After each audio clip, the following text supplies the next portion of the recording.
How's it going, people? For today's video, we're going to take a look at all of the new stuff that came to save the world with today's update. And everything I'm about to go over I got from the new Homebase status report, which I'll leave a link to in the description. Before we take a look at that Homebase status report though, there were a couple things I wanted to point out first. Primal weapons now have their own category when it comes to the collection book. They also changed the elemental options for each primal weapon.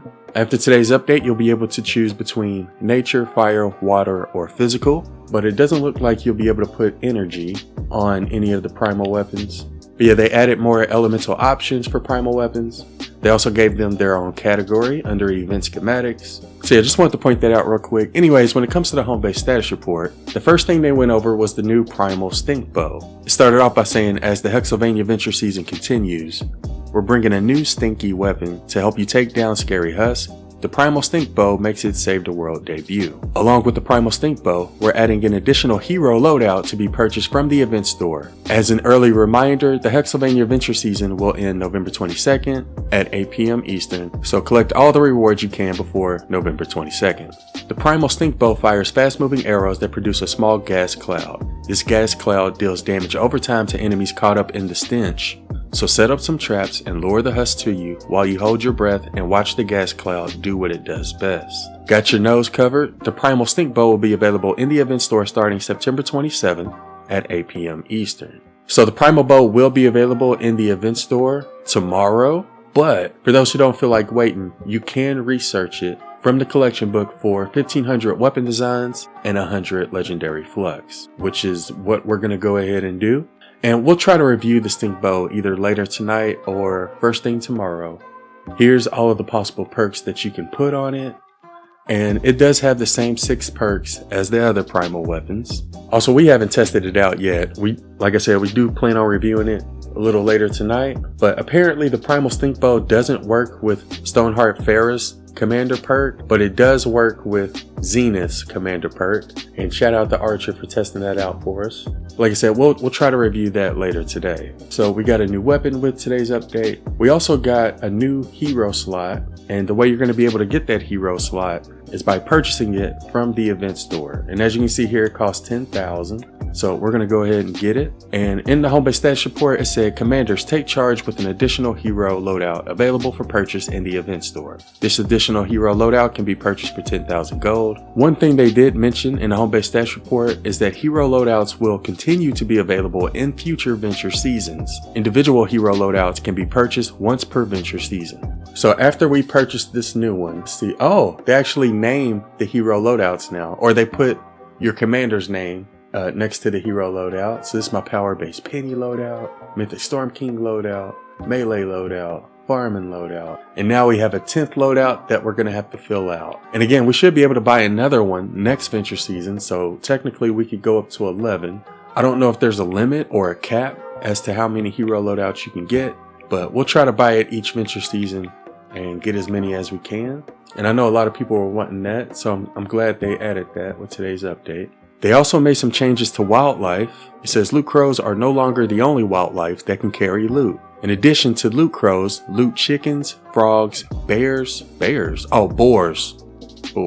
wolves, and raptors can also appear. As you're finding a new loot, wildlife around the map, dens and nests will now appear around the edges of the map, where you can get the tamed wolves, boars, and raptors without danger. Commanders will also notice that wildlife is not as dense as it used to be, and when you eliminate any wildlife, they don't respond as quickly or around you. Now you can clear out the map a bit easier before it repopulates. Hopefully that'll make reviewing weapons a little bit easier. All of these wildlife adjustments will remain in effect after the Hexylvania Venture season ends, but with Hexylvania in full swing, zombie chickens are back.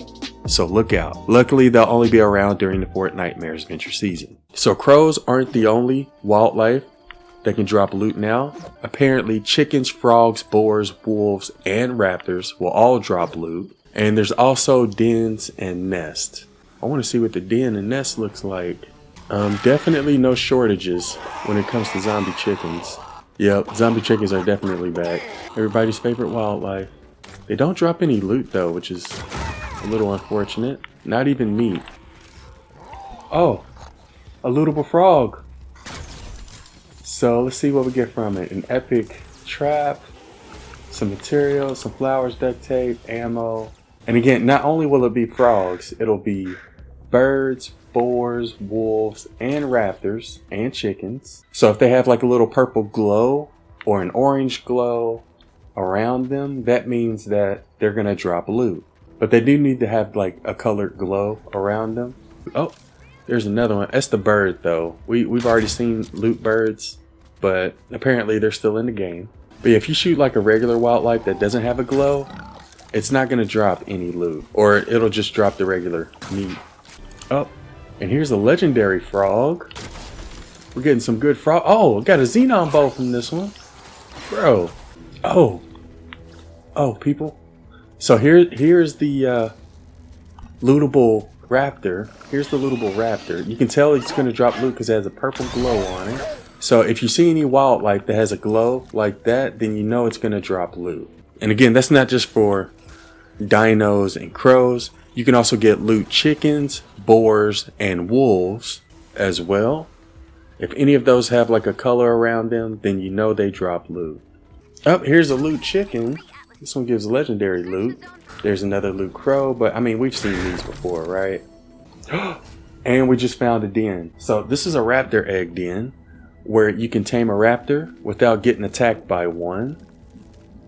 Let's go ahead and get them. Oh, and it makes you jump on them straight away. So yeah, this is what the new den looks like, or at least the raptor one. And here's another den. I think this is another, yeah, more raptors. But there can be different types of dens. There can be a wolf den. There can also be a boar den. Boar den. Oh, here it is. So here's what the boar den looks like, where you tame boars. This one sort of has mushrooms. The other one had eggs. And hopefully we can find a wolf den as well. I'll keep an eye out. Here's another boar den. Oh, you can actually get loot from these dens as well. So if you see this flower surrounded by rocks and this little pile of dirt right next to it, then you know you found the wolf den. I actually ran past this once before and didn't realize it was a wolf den. So let's go ahead and tame a wolf. You just have to click on one of the skulls to tame it. And that's what all three of the dens look like. So those were the changes they made to wildlife with today's update. Anyways, when it comes to the Homebase status report, the next thing they went over was the Blady Acres questline. And it says the Blady Acres questline is back. Though taking place at a summer camp, this questline isn't all fun and games. Blady Acres is filled with dangerous, sharp objects. For overcoming your fears and completing this questline, you'll earn the Raven Hero. The Thriller questline will be available from October 4th at 8 p.m. Eastern until the end of the Hexylvania Venture season, which is November 22nd at 8 p.m. I would strongly recommend that you get Raven. He has one of the best lefty and righty abilities in Save the World. It's really useful when it comes to dungeons.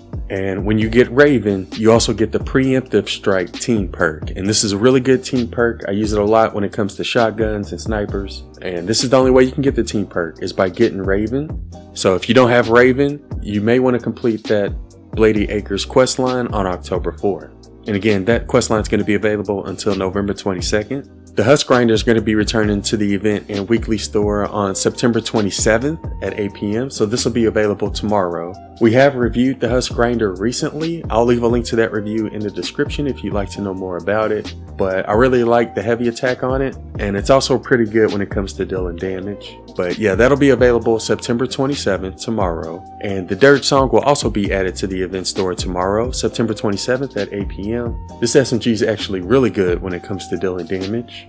We've reviewed this one as well. They also told us what we can expect to see next week. On October 4th at 8 p.m, Jones C-Bot's going to be returning to the event store. And I do use him sometimes when I'm trying to increase my headshot damage, but I don't really use him as a commander that often. But yeah, we've reviewed Jones C-Bot as well, so I'll leave a link to his review as well as the review for the Dirge Song and the Husk Grinder in the description below. Anyways, last thing they went over were bug fixes. And it says here, the introduction video for Smashers now reliably plays during the tutorial. Teddy will no longer shoot at tamed wildlife. The throwing stars projectile now spawns correctly when the player is in water or hits water. They fixed an issue with some wildlife sound effects.